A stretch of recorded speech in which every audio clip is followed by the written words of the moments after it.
नमस्ते बच्चों। आज हम हमारे गांव का परिचय पाठ 6 पढ़ेंगे। देखिए, गांव कैसे बनता है, पता है आपको? कई बस्तियों को मिलाकर गांव बनते हैं। प्राचीन काल में खेती की खोज होने से पहले मनुष्य घुमंतू जीवन जीता था। उस समय वह जीने के लिए मारे गए जानवरों के मांस तथा कंदमूलों पर निर्भर था। आगे चलकर खेती की खोज हुई, इससे बस्तियां बसी, उनका विस्तार हुआ और कई बस्तियों के मेल से गांव बन गए। खेती की खोज के बाद मनुष्य के काम बढ़ गए। ये सभी काम एक ही व्यक्ति नहीं कर सकता था, इसलिए लोगों में कामों का बंटवारा किया गया। उदाहरण, लकड़ी के औजार बनाना, उनकी मरम्मत करना, कपड़ा बुनना, आभूषण बनाना, मिट्टी के बर्तन बनाना जैसे विभिन्न व्यवसाय करने वाले कारीगर बनते गए और इसमें सबका बंटवारा हो गया। अब देखो, आगे हम पढ़ेंगे कि हमारे ऐतिहासिक वास्तु और वस्तुएं कौन कौन सी हैं। गांव में मंदिर, मस्जिद, गिरजाघर, स्मारक, वस्तु संग्रहालय तथा गुफा इत्यादि वास्तु पाए जाते हैं। इन्हीं आधारों पर गांव की पहचान होती है। गांव के धार्मिक मेले, यात्रा, किसी धार्मिक स्थान, किले इत्यादि के कारण गांव का नाम प्रसिद्ध होता है।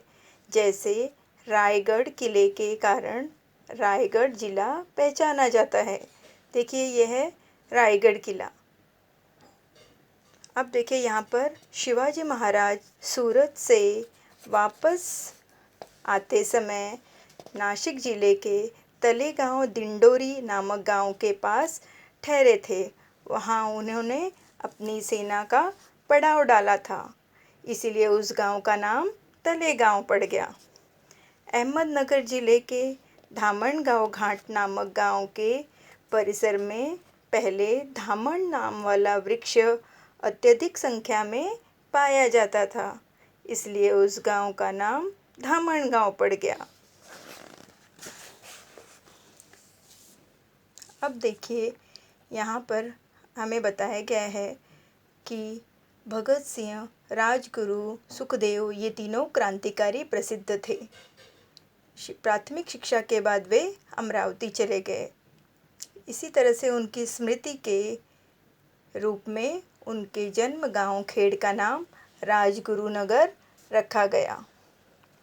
विश्व विरासत दिवस प्रतिवर्ष 18 अप्रैल का दिन विश्व विरासत दिवस के रूप में जाना जाता है।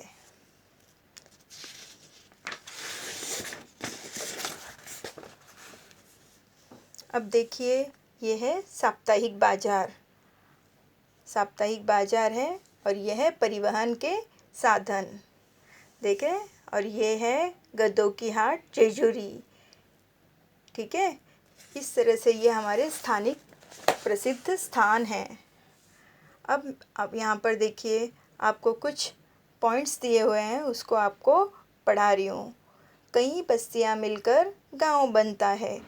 खेती की खोज होने के बाद मनुष्य के काम बढ़ गए। कुछ गांवों का परिचय ऐतिहासिक वास्तुओं के कारण होता है। गांव के निवासियों और उनके महत्वपूर्ण कार्यों के फलस्वरूप गांव को गौरव प्राप्त होता है। बाजार में दैनिक आवश्यकताओं की वस्तुएं मिलती है। अब मैं आपको कुछ गृह कार्य दे रही हूँ। ये गृह कार्य करके आप मुझे बताएंगे। मैंने देखो यहाँ पर क्या लिखा है। इस चौखट में व्यक्ति का नाम, गांव का नाम, रिश्ते, प्राणी का नाम, सब्जी का नाम छिपा हुआ है। आपको उनको खोजना है। इसमें से इधर गांव का नाम, रिश्ता का नाम, प्राणी का नाम और सब्जी का नाम लिखना है। यह आपका गृह कार्य है। ओके।